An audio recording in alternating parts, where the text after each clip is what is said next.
Hey guys, so I was messing around and I've been having this problem a long time, so I'm going to show you a neat little trick that I learned.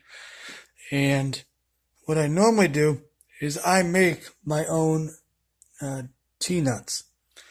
And the previous owner who had this, what he did is he just flattened down a hex head.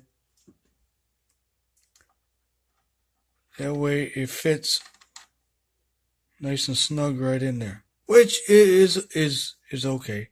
It's all right. But these are a little bit more expensive. So normally I take a piece of square stock and I machine them. And for the price, I mean, it's a 12-inch piece. It's like $2 and some odd cents at my hardware store. So I can just chop them down all day and then drill them and tap them. And then it'll fit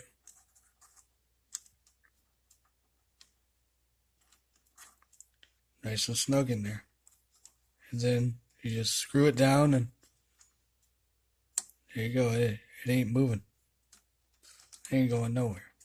But, that does take time. And for a lot of guys, machinists or woodworkers in general, time is money. And time is also valuable. And we don't have a lot of time. So I'm going to show you a neat way. And what you do is you take some square nuts and you take a hex screw or machinist screw as they're called. So I'm going to show you exactly what you do here to make this an easy, quick little done deal project. Alright, see you in a bit. Alright guys, so here we are, we're at the Craftsman grinder here. And I always use the little machinist screws. What you want to do here,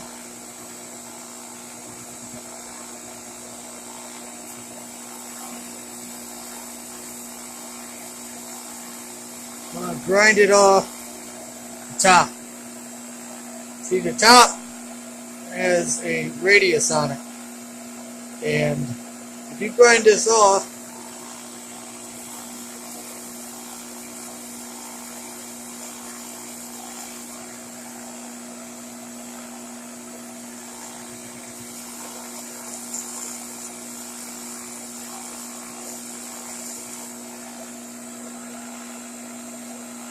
alright guys, I'll be back. I don't want to put anybody in a coma, but I'll be back. Alright guys, so here it is. You just grind that back. And if you look, the one that is from the hardware store has that bevel. You grind it all the way back to where there's no bevel. And then, voila, it'll fit perfectly in there. And that thing, like I showed you before, it ain't going anywhere. So that's it, guys. If you guys like this content, be sure to give thumbs up, thumbs down, like, share, subscribe. Later.